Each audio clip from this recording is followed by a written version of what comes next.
He's gonna die. He's gonna fight me. He's something like me. He thinks he's awesome. Hey everybody, this is 10-Minute Heist, the Wizard's Tower. In this game, each person is going to be playing a thief who has decided to pick the exact same night as every other thief to try to steal stuff from the Wizard's Tower.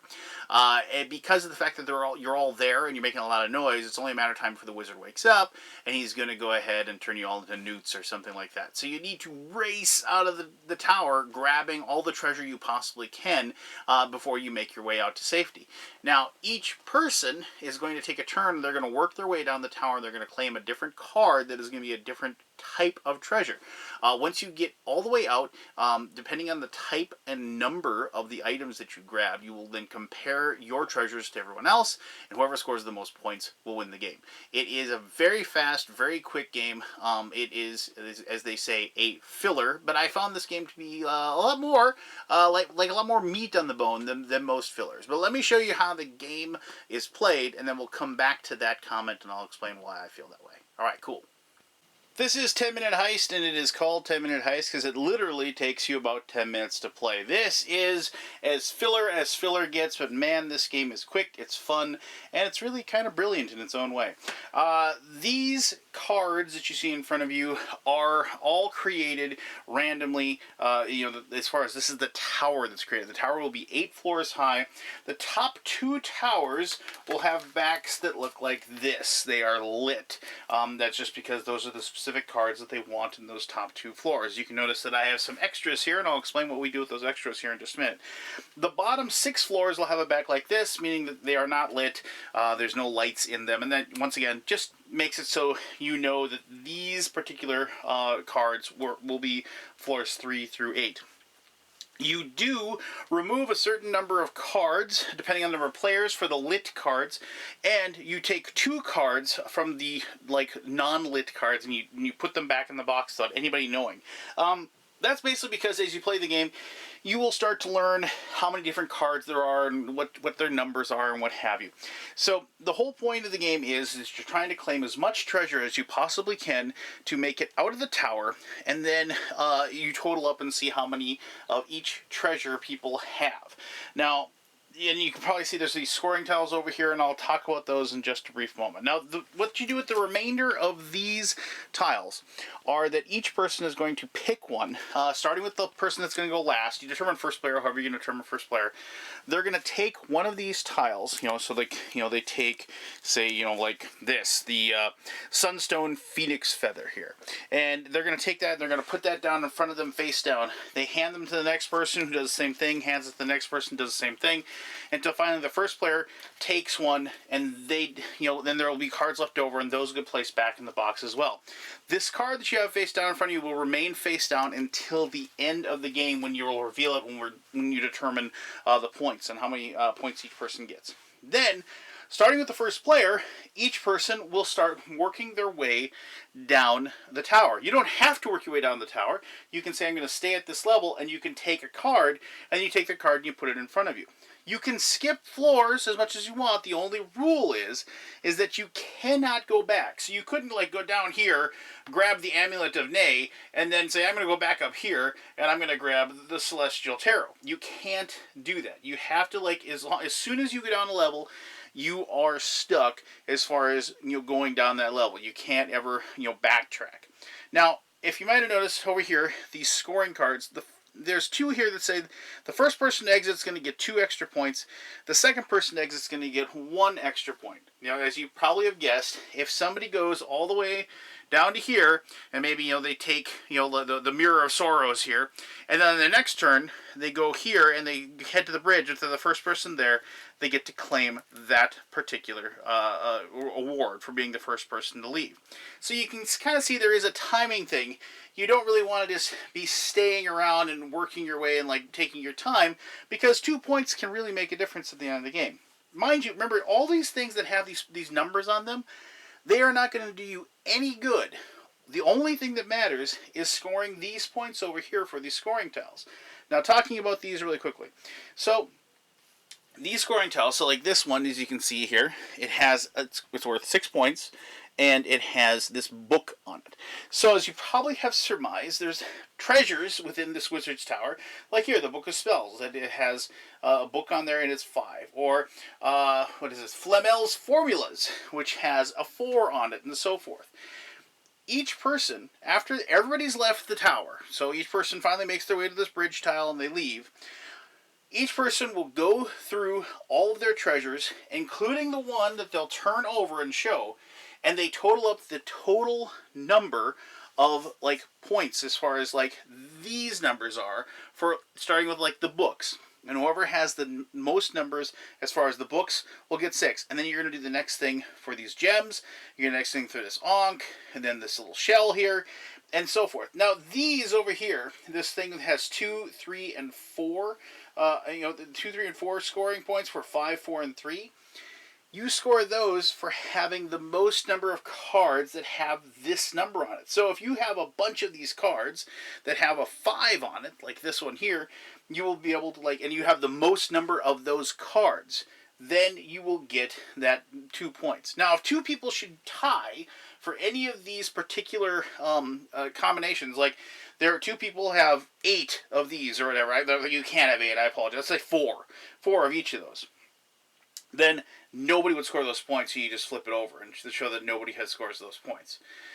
There is one other thing. You might have noticed that this is the curse tile.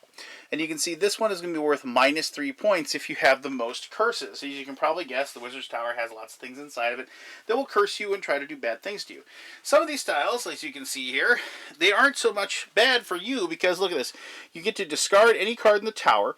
So this is double fold. Like if you have, if you know somebody's gunning for, books, they're going to take your book lead away from you.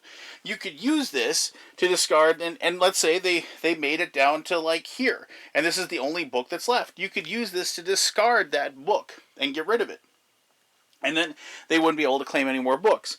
Also, you can after you do that, you give this card to any opponents, and you can hand this over to somebody, and they're going to have 2 curses on them, which likely is going to give them -3 points. There's also a couple cards I want to show you as well. This Celestial card here. You'll notice that as far as the type that it is, it's all colors, meaning this is a wild that would be worth 2 points for every single possibility of all of these different combinations that are available. You'll notice that this card here has the 3 and the 4 and the 5 on it, which are the 3, the 4, and so they have these particular, and it counts for one of those for each of those, but it has a curse on it. So is it worth taking, in case you might get the -3 points, but obviously you're gaining a lot as far as those are concerned. Now you might have noticed that there is one card here that is face down. That one is the only card that you can't see apparent right away. You can take it, but it is completely random and you don't know what it's going to be. So here you have the Forge Certificate. And this one, it is a curse, but you gain 2 points at the end of the game. So it is actually worth points. So is it worth it to take it for the curse? This one, as I said, remains face down until it is revealed. And you can get rid of it using the amulet, but you still do, and if you do that, you actually don't show anybody what the card was, and you just throw it back in the box and nobody has any clue. As I said, this game isn't going to take a long time because basically people are going to be trying to claim their sets as fast as possible and trying to make sure that they have the most of any one thing. There's a lot of watching where other people are and looking back and looking forward and trying to gather which of these particular tiles they're going to claim.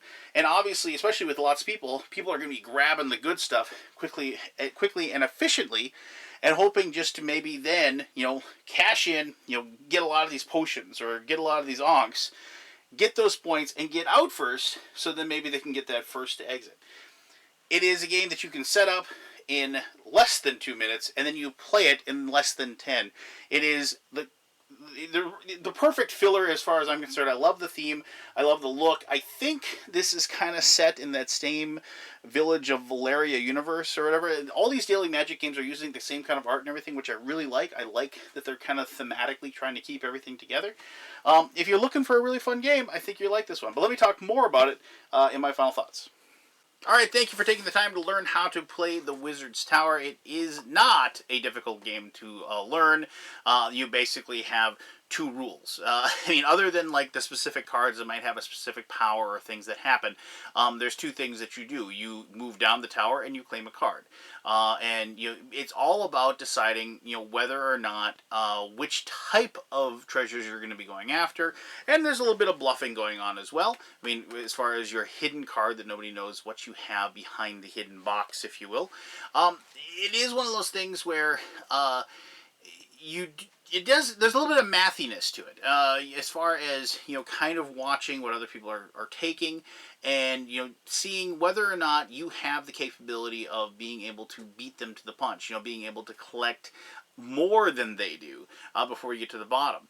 And as I explained, like that one situation, and those things happen a lot, where if you're using that amulet to get rid of a card, you have the decision where it's like, well, I want to get rid of, say, this scrying bowl or whatever, because of the fact that it has an onk on it, it's worth 6, and I'm pretty sure that he has a total of 14 of his onks, and right now I have 20, but if he grabs this, he'll time me, and he'll be able to take those points away from me. So you have that kind of mathiness, like, forward-thinking type of situation. But then again, they might just have a card, hidden in front of them, that, will make it not matter at all. So there's a lot going on, but it's tough to get really hung up with the game very much because of the fact that it is played so quickly and so efficiently. And it is one of those games too that once you get done playing it, I always wanted to play it again. Mostly because it was so easy to set up, but also because I wanted to try like a different way to try to go about it. Do I want to rush through the tower, just being very, very just grabbing like the top numbers of things as quickly as I possibly could? So when I got to the end, wager on the fact that because I was very, very quick about cherry picking the things that I wanted, I would end up with more than everybody else? Or did I want to take my time, and like make sure that like I got all of one type of thing so I could guarantee that I was going to get those points? So it had like different methods to go. And plus, as I always say, did I play with my daughter who is 9? Yes, we played a 2-player a few times, and she really, really liked it. I think she just liked the idea of gathering the different types of treasures, and and the art is very evocative for the situation. As I said, I think they're trying to keep this all in that weird, I shouldn't say weird, but all in that fantasy world that the game company's made, the Daily Magic Game Company has made. And I appreciate the fact that they're kind of rooting themselves in that instance. It ties things together and makes it enjoyable for the players. So there you go. That is 10-Minute Heist. If you have any questions about the game, ask away. I'll answer those as best as I can. As always, thank you very much for taking the time to watch this video. And until next time, I'm the Undead Viking telling you to have yourself one heck of an awesome day. All right, bye bye.